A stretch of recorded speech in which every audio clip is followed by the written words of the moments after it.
Friends, आज हम बात कर रहे हैं आईआरएफसी की, यानी Indian railway finance corporation limited की। एक बड़ी अपडेट निकल कर आई है आईआरएफसी से। क्या है अपडेट, उसको जानेंगे इस वीडियो के माध्यम से। बाजार में बड़ा करेक्शन ऑलरेडी हो चुका है, यानी करीब सेंसेक्स ऊपर के लेवल से 3000 पॉइंट गिर चुका है। उसके बावजूद भी आईआरएफसी की प्राइस फिलहाल उसी जगह पे है जहां पे पहले थी। तो ये आपके लिए सबसे अच्छी बात है कि जब गिरावट होती है तब भी आपका इन्वेस्टमेंट यहाँ पे सुरक्षित रह सकता है। और यही बात मैंने आपको बार बार बताई थी कि अगर आप इन्वेस्टमेंट कर रहे हो स्टॉक मार्केट में और आप एक अच्छा सा पोर्टफोलियो बना रहे हो तो उसमें आपको आईआरएफसी ऐड करना ही चाहिए, क्योंकि जब भी बाजार में भयंकर गिरावट होगी आपका इन्वेस्टमेंट यहाँ पे सुरक्षित रहेगा, क्योंकि कंपनी बहुत ज़्यादा मजबूत है और जब ये बढ़ने लगेगा तो बहुत तेज़ी से बढ़ेगा।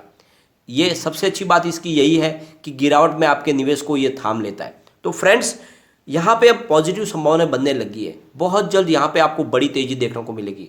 Q3 का रिजल्ट आने वाला है। रिजल्ट में क्या पॉजिटिव संभावना बन सकती है और क्या Q3 के बाद हमें तेजी देखने को मिल सकती है। क्या यही मौका है जब इन्वेस्टमेंट कर लेना चाहिए। काफ़ी नीचे स्टॉक मिल रहा है, आईपीओ प्राइस से भी नीचे मिल रहा है, तो क्या इसका हमें फ़ायदा उठाना चाहिए। काफ़ी लोग परेशान भी हो चुके हैं कि हमने जो निवेश किया था उसका हमें को बेनिफिट नहीं मिल पा रहा है। तो एक बात आपको ये भी ध्यान रखने की, कंपनी लगातार आपको अपना डिविडेंड भी दे रही है, और जो कंपनी लगातार आपको डिविडेंड दे रही है, कंपनी बहुत बड़े प्रॉफिट के साथ में है, तो यहाँ पे इन्वेस्टमेंट आपको करना ही चाहिए। तो सारी संभावना तलाशेंगे इस वीडियो के माध्यम से। लेकिन फ्रेंड, उससे पहले अगर आप पहली बार हमारे चैनल पे आए तो चैनल को सब्सक्राइब कर दीजिए, एक बेल आइकॉन दबा दीजिए ताकि जब भी नया वीडियो बने पहला नोटिफिकेशन आपको मिले। वीडियो पसंद आए तो लाइक शेयर जरूर कीजिए। चलो फ्रेंड, वीडियो स्टार्ट करते हैं। मैं हूँ आपका दोस्त SB दवे और हमारे अपने चैनल ऑनलाइन कमाई में आपका बहुत बहुत स्वागत है। फ्रेंड्स, कुछ स्टॉक के साथ ऐसा होता है कि वहाँ पे वो स्टॉक में प्राइस नहीं बढ़ती है। ये स्टॉक उसी श्रेणी में आता है। स्टॉक बहुत मजबूत है, कंपनी फंडामेंटली बहुत मजबूत है, बहुत अच्छे प्रॉफिट मेकिंग कंपनी है, उसके बावजूद इसकी प्राइस नहीं बढ़ रही है। पर ये हमेशा के लिए नहीं होता है। एक मौका आएगा जब इसकी प्राइस बहुत तेज़ी से बढ़ेगी, और वो बहुत जल्द मौका आने वाला है। एक बार आज के कारोबार को देख लेते हैं। तो भी बाजार शुरू है, 1 बजे के आसपास का टाइम है। स्टॉक ओपन हुआ 23.35 पर, हाई बनाई 23.45 की, लो है 22.80 का। अभी फिलहाल स्टॉक 23.05 पर है। फ्रेंड्स, अगर हम उसके वॉल्यूम को देखें तो BSE में 13,50,000 का वॉल्यूम हुआ है, सामने 6,92,000 की डिलीवरी उठाई गई है। डिलीवरी का परसेंटेज 51.33% है। ये आपको खास ध्यान रखना है। डिलीवरी बेस्ड काम 50% से ऊपर हो रहा है। काफ़ी अच्छी खरीदारी हो रही है, बड़े फंड हाउसेस में अच्छी खरीदारी करें। यहाँ पे जो सबसे अच्छा निवेश बन रहा है वो FII का निवेश है। FII लगातार बायर बने हुए हैं IRFC में, और इसीलिए कहता हूँ कि ये स्टॉक एक दिन कमाल कर सकता है। बात कर ले हम NSE की, तो 54,77,000 का वॉल्यूम हुआ है, सामने 39,87,000 की डिलीवरी उठाई गई है। डिलीवरी का परसेंटेज यहाँ पे बहुत ज़्यादा चौंकाने वाला है, 72.80%।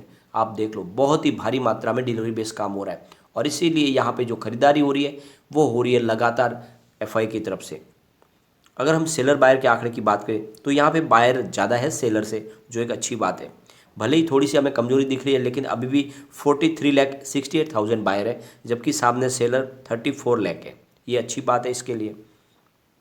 अगर इसके वॉल्यूम को एनालिस करें तो पिछले 1 महीने पहले इसका 89 लाख रुपीज़ का वॉल्यूम हुआ था। 1 वीक पहले 60 लाख रुपीज़ का वॉल्यूम हुआ था। कल इसका पूरा कंप्लीट 6 लाख रुपीज़ का वॉल्यूम था, लेकिन आज अभी 71 लाख रुपीज़ का वॉल्यूम हो चुका है। अभी बाजार शुरू है, तो वॉल्यूम में आज अच्छी खासी हमें बढ़ोतरी देखने को मिल सकती है। हो सकता है पूरे महीने के हिसाब से आज अच्छा वॉल्यूम देखने को हमें मिले, क्योंकि यहाँ पे वैल्यूबल बाइंग हो रही है। 20.80 वीक का लो है, 26.70 वीक का है। ये फिलहाल इसने इस हाई को नहीं ब्रेक किया है। काफ़ी कोशिश इसने की है, 2 बार ये स्टॉक 26 तक जाके भी आ चुका है, लेकिन फिर नीचे आ जाता है। परंतु अब की बार ये माहौल तेजी का बना सकता है। अगर हम बात करें IRFC की, तो ये इंडियन रेलवे को फाइनेंस प्रोवाइड करती है, और ये फाइनेंस इंडिया के अलावा वो फॉरेन फंड से भी लेती है, और बड़े बड़े फंड हाउस से फॉरेन से ये फंड लेके रेलवे को प्रोवाइड करती है। यहाँ पे इनका NPA बनने की संभावना बहुत कम है, और यहाँ पे जो इनका जो कारोबार है ये तेज़ी से ग्रो कर रहा है, और इस वजह से मैं कहता हूँ यह आने वाले समय में आपको मालामाल कर सकता है स्टॉक। हो सकता है बहुत जल्द इसका मर्जर एक बड़ी इंडियन कंपनी के साथ में हो जाए, क्योंकि सरकार ने ठाना है कि जो कंपनियां उनकी संख्या कम की जाए, इनके कारोबार को थोड़ा सा साथ में जोड़ा जाए। आने वाले समय में IRFC का जो भी मर्जर है आपको किसी बड़ी दूसरी कंपनी के साथ होता हुआ दिखाई दे सकता है। हो सकता है आने वाले समय में रेल विकास निगम के साथ में इसका मर्जर हो जाए, या फिर और दूसरी कंपनी के साथ हो जाए। वरना अगर मर्जर नहीं भी होगा तो कोई टेंशन वाली बात तो नहीं है। आईआरएफसी खुद बहुत मजबूत कंपनी है, बहुत अच्छे प्रॉफिट के साथ में कारोबार कर रही है। अब जो अपडेट निकल कर आई है, आईआरएफसी ने अपना 35वां एनुअल डे मनाया है और इस मौके पे जो ex office securities to government of India ministry है, रेलवे मिनिस्ट्री के श्री नरेश सालेछा, वो चीफ गेस्ट थे और उनकी तरफ से जो कहा गया है कि हमारे फोर फादर्स ने इसकी नींव रखी थी, उनके किए काम की वजह से आगे ये कंपनी तेज़ी से ग्रो कर रही है। 35 साल पहले इसकी शुरुआत की गई थी। रेलवे मिनिस्ट्री के लिए ये एक बहुत बड़ा माइलस्टोन काम हुआ है। इसकी वजह से रेलवे को काफ़ी ज़्यादा मुसीबतों से बाहर निकाला जा सका है, क्योंकि जहाँ भी फंड की ज़रूरत होती है तब आईआरएफसी आगे खड़ी है और इसीलिए लगातार ये कंपनी अच्छा प्रदर्शन कर रही है और रेलवे को भी मजबूती प्रदान कर रही है। तो फ्रेंड्स, दूसरी तरफ जो चेयरमैन और मैनेजिंग डायरेक्टर है कंपनी के, अमिताभ बैनर्जी, उन्होंने कहा है कि हम लगातार रेलवे को फंड प्रोवाइड कर रहे हैं और ये हमारा आंकड़ा बढ़ते जा रहा है। हम करीब फिलहाल 4.80 लाख करोड़ रुपये तक का फंड प्रोवाइड कर चुके हैं। ये 2021-20 की बात है और ईयर के एंड तक हम करीब 5.50 लाख करोड़ रुपये का फंड प्रोवाइड कर देंगे इस साल, इस फाइनेंशियल ईयर में। तो आप देख लो कि लगातार इनकी जो फंड देने की जो कैपेसिटी बढ़ती जा रही है, वो यही इनके लिए प्रॉफिट का एक जरिया बनने वाली है, क्योंकि कंपनी रेलवे को फंड देती है जिससे रेलवे का इंफ्रास्ट्रक्चर डेवलपमेंट होता है। तो आप देख लो कि अब कोविड का इफेक्ट धीरे धीरे कम होने लगा, रेलवे पूरी क्षमता के साथ शुरू हो चुकी है, इसका सीधा फायदा आईआरएफसी को मिलने वाला है। और यहाँ पे सबसे अच्छी जो बात है, इसके फंडामेंटल बहुत ही ज़्यादा मजबूत है। अगर हम देखें कंपनी के मार्केट कैप की तो करीब 30,188.25 करोड़ रुपीज़ का है।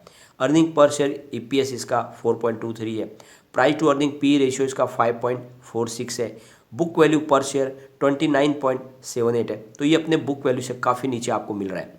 प्राइस बुक एमआरक्यू इसका 0.78 है। प्राइस अर्निंग टीटीएम 5.45, आरओसी इसका 5.02, पीएटी मार्जिन 28 की है। डिविडेंड इन्होंने 4.55% ऑलरेडी दे दिया है। फेस वैल्यू 10 रुपीज़ की है। तो बहुत ही शानदार फंडामेंटल है। इतने से कम भाव में मिलने वाला यह शेयर ऐसा है और जहाँ पे सरकार की मजबूत दावेदारी है। यहाँ पे प्रमोटर होल्डिंग में देखें तो 86.36% की पूरी होल्डिंग सरकार के पास है और लगभग इसी बात को दिखा के डराया जाता है लोगों को कि बहुत जल्द ये जब रिलीज़ करेंगे सरकार अपनी होल्डिंग तो यहाँ पे और गिरावट हो जाएगी, परंतु ऐसी कोई संभावना नहीं है। फिलहाल सरकार की तरफ से अभी ऐसा कोई निर्णय भी नहीं लिया गया कि वो अपनी होल्डिंग जो है रिलीज़ करने वाले, अभी उसमें समय भी है और ये स्टॉक जितना मिले आप खरीदारी करें, क्योंकि यहाँ पे एफआई लगातार अपना दाव बढ़ा रहे। सितंबर के अगर आंकड़े देखें तो जो पहले इनकी होल्डिंग 0.86% थी उसको बढ़ा के उन्होंने 1.06% कर लिया सितंबर में। और अभी लेटेस्ट हमारे पास आंकड़े नहीं आए, लेकिन जिस तरह से एफआई का मुंह बना हुआ, जिस तरह से यहाँ पे डिलीवरी बेस काम बढ़ा है, तो एफआई यहाँ पे अपना दाव बढ़ा रहे हैं। एफआई की निवेश लगातार बन रही है और एफआई ऐसे स्टॉक में ही दाव लगाते हैं जहाँ पे उनको कम समय में अच्छा रिटर्न मिल सके। तो फिलहाल एफआई के रडार पे आईआरएफसी आ चुका है।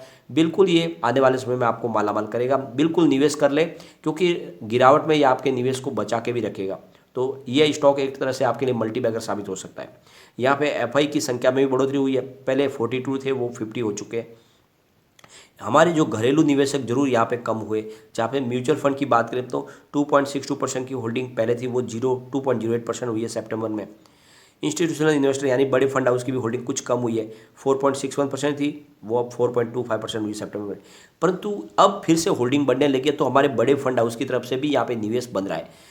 काफ़ी अच्छी खरीदारी हो रही है, क्योंकि अभी भी स्टॉक बहुत ज़्यादा अंडर वैल्यू अपने आईपीओ प्राइस से काफ़ी नीचे मिल रहा है। इसमें निवेश तो आपको करना ही चाहिए। अगर हम इसकी फाइनेंशियल कंडीशन देखें तो रिवेन्यू सितंबर 2021 में 6,575 करोड़ रुपीज़ का था कंपनी का।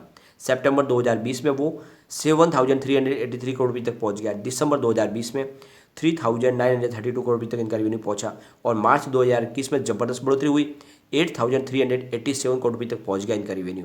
फिलहाल जून में कुछ कमी आई है, फिर से 4,582 करोड़ रुपीज़ का रेवेन्यू है और ये काफ़ी इन्होंने अपनी जो इन्वेस्टमेंट अपना फंड था उसको यूटिलाइज़ किया है। बात करें इनके प्रॉफिट की तो सितंबर 2021 में 1,630 करोड़ रुपीज़ का इनको प्रॉफिट मिला था कंपनी को। सितंबर में वो बढ़ के 1,887 करोड़ रुपये तक हो गया।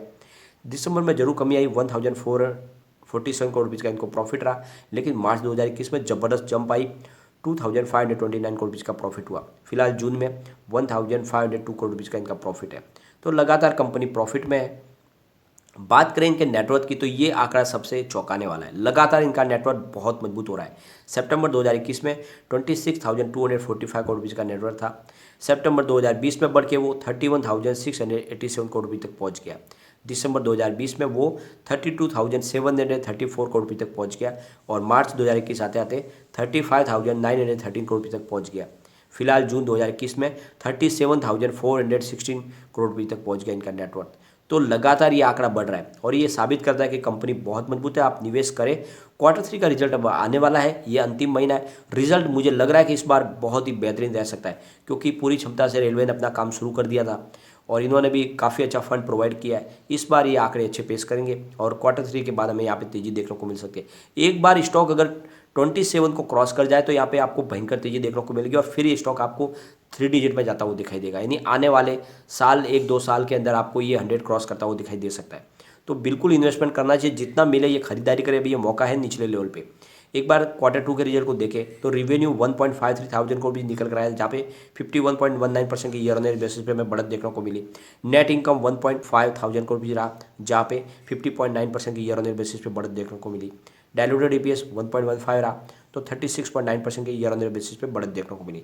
लेकिन नेट प्रॉफिट मार्जिन में कुछ कमी आई 97.95% की, जहाँ पे 0.19% की हमें गिरावट देखने को मिली।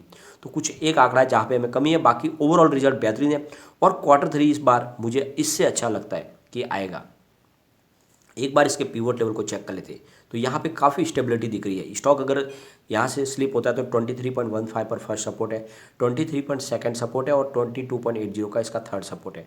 ऊपर की तरफ मूव करने पे जो टारगेट निकल के आ रहा है वो 23.50 का फर्स्ट टारगेट है, 23.70 का सेकंड टारगेट है, 23.85 का थर्ड टारगेट है। तो फिलहाल स्टॉक आपको 23 से 24 रुपये के बीच में ट्रेड करता हुआ दिखाई दे रहा है, जो इसके लिए बहुत ही मजबूती दिखा रही है और ये कंपनी कमाल करेगी, क्योंकि ये कंपनी लगातार प्रॉफिट मेकिंग है। यहाँ पे NPA बनने की कोई संभावना नहीं है और गवर्नमेंट की मजबूत दावेदारी है और बहुत जल्द हो सकता है कि यहाँ पे मर्जर की भी संभावना बने और लगातार कंपनी डिविडेंड तो आपको दे ही रही है। तो बिल्कुल इन्वेस्टमेंट करें और IPO प्राइस से कम नीचे मिल रहा है ये स्टॉक, खरीदारी आपको करनी चाहिए, ये आपको मालामाल कर देगा।